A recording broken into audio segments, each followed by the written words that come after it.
Au sommaire de 20h30, un hommage et deux invités. Hommage à celui qui fut ici même sur ce plateau il y a quelques mois. Hommage au chanteur français le plus connu dans le monde, disparu cette semaine à l'âge de 94 ans. Do you have any ambitions left? Anything that you'd like to do that you haven't so far done? To live long, very long. Long? Long, very long. How long do you think you will live? Until now, I believe that I'm immortal. I know that I'm going to live at least 120. 120 is almost immortality. I wish you long life. Don't wish, I know. You know, all right. Un homme qui est en perpétuel mouvement à travers la planète. Il est l'artiste français qui vend le plus de disques dans le monde. C'est David Guetta qui nous rejoint sur la musique de l'un de ses tubes, Titanium, enregistré avec la chanteuse Sia. Bonsoir David Guetta. Bonsoir. Merci d'être avec nous ce soir. Salut David. Album 7, le 7e. Le 7e, Le exactement. Et puis c'est un peu... 7, c'est un chiffre qui est assez magique. Souvent. Donc j'y crois.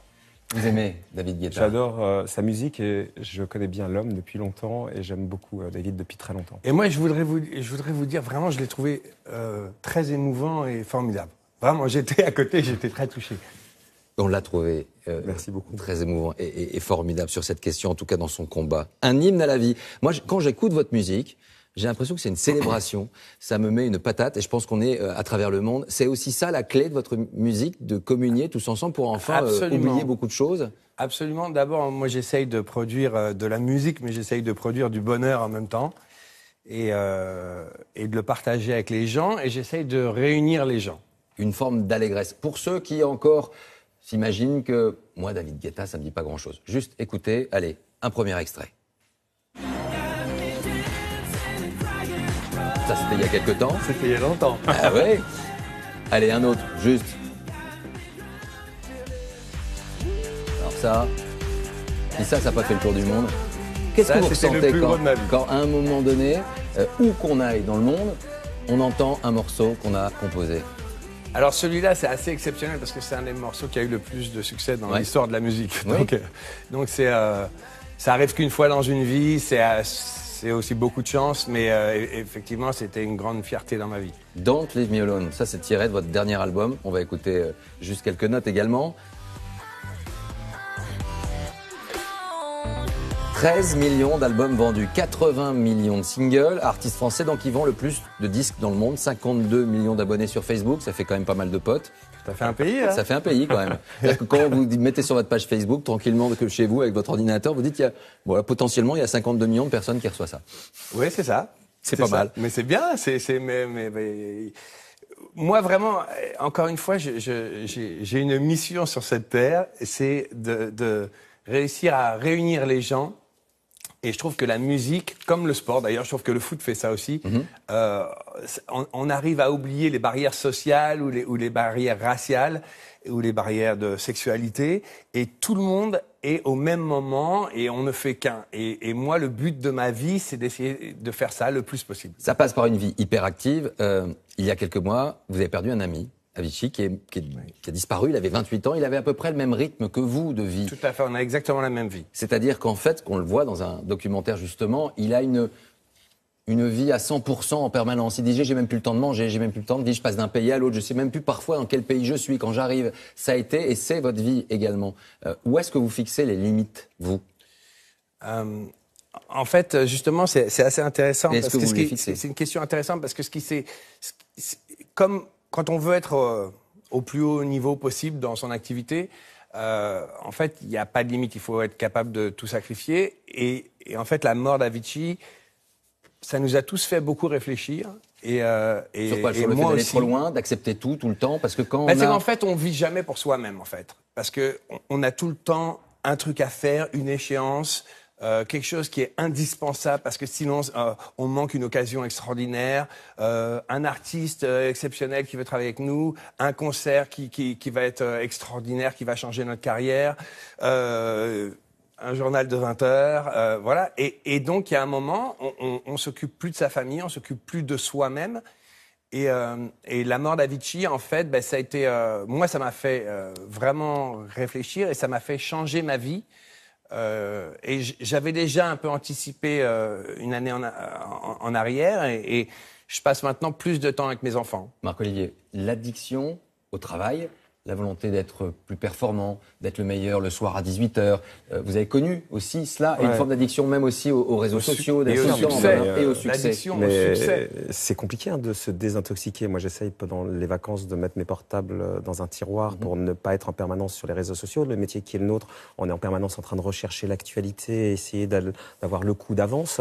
Donc, mais la chance justement d'avoir cette famille, moi, ça me pose, pour le coup. Il y a un moment donné où les filles me disent « stop ton portable ». Et quand ça vient d'elles, ça prend un autre écho, évidemment. Oui, mais c'est ça, c'est exactement ça. Et moi, je pense aussi que c'est un peu ce qui me sauve, c'est que j'ai pris la décision. D'ailleurs, je viens de finir la saison d'Ibiza. Ouais. Et à partir de maintenant, je donne 3 mois à mes enfants et qu'à mes enfants. Ça, vous ne le faisiez pas avant? Non. Non. Quand vous avez des coups de téléphone de Sia, Rihanna, Justin Bieber, Calvin Harris, Usher, Kanye West, Daft Punk, Pharrell Williams, quand ces gens-là viennent vers vous, il y a un moment donné, vous dites, bon, ça je fais pas. Comment ça se passe, sincèrement? Ça vous est arrivé de refuser, de dire non, j'ai pas le temps, je peux pas? Ben, justement, mais ça fait pas longtemps, ça fait peut-être 2 ans que j'apprends à dire non. Mais toute ma vie, j'ai toujours dit oui. Et le problème, on parlait d'Avicii tout à l'heure, c'était quelqu'un qui était très talentueux et qui était adorable. Et il savait pas dire non.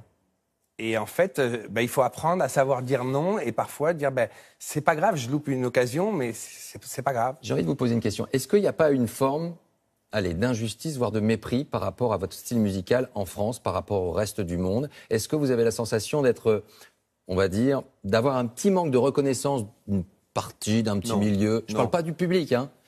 Ça vous manque pas? Quelquefois qu'on dise David Guetta, quand même, vous êtes le Français qui vend le plus de disques, effectivement, à travers le monde. Non, mais je pense qu'avec tous les artistes qui ont beaucoup de succès, il y a toujours une réaction, parce que c'est normal à partir du moment où on est jeune, où on veut se définir en tant que branché, on se définit contre les gens qui ont beaucoup de succès, parce que on dit moi je veux pas écouter la même chose que ce David que Guetta, beaucoup de gens. Quand il n'était pas trop populaire, c'était branché. Maintenant qu'il est devenu c'est ça. populaire, finalement, D'ailleurs, les commentaires c'est négatifs, mainstream. généralement, c'est David Guetta, c'était mieux quand il a commencé. Moi, j'y étais. Bon, voilà. Mais parce que c'est ce que je vous explique, c'est que. Mais je veux dire, là, on parle d'un microcosme Mais moi, de toute façon, j'ai jamais été pour me définir contre. Moi, je suis pour me définir dans la positivité. Et mes réponses, d'ailleurs, aux critiques, ça a toujours été de faire de la musique, d'avoir du succès, de rendre les gens heureux. Et moi, c'est ça qui m'éclate. Allez, un mot. On parlait tout à l'heure de Charles Aznavour. Il a été le premier, finalement, à exporter un peu cette French touch, d'aller à travers le monde. Complètement. Bon, il y avait Edith Piaf aussi, quand même. mais Charles Aznavour, oui, vraiment. Ah oui, non, mais il est super connu à l'étranger. D'ailleurs, j'ai souvent été étonné. De voir l'impact qu'avait... Ah oui, mais ça m'arrive très souvent dans un taxi, par exemple, et que le chauffeur me dit « Ah, vous êtes français, Charles Aznavour ». Ça arrive très souvent. Et Zidane. Charles Aznavour et Zidane. Charles Aznavour et Zidane. Merci à vous deux d'être venus nous rendre visite. Merci infiniment. Qu'est-ce qu'elle a ma famille? Marc-Olivier Fogiel, David Guetta, votre nouvel album Seven. Et on va se quitter tranquillement, justement, en musique. Avec qui? Avec Charles Aznavour. Super.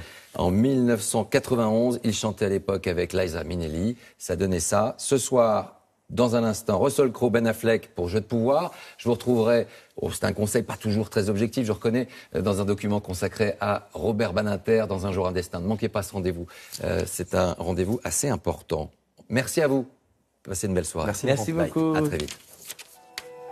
Le temps sans joie, le temps des merveilles, le temps d'un jour, temps d'une seconde, le temps qui court, ou celui qui gronde.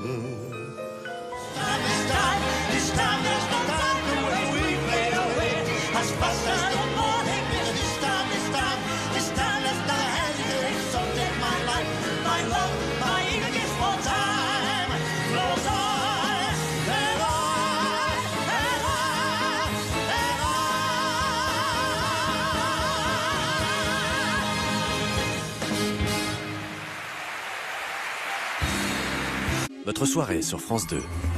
Comment pouvez-vous imaginer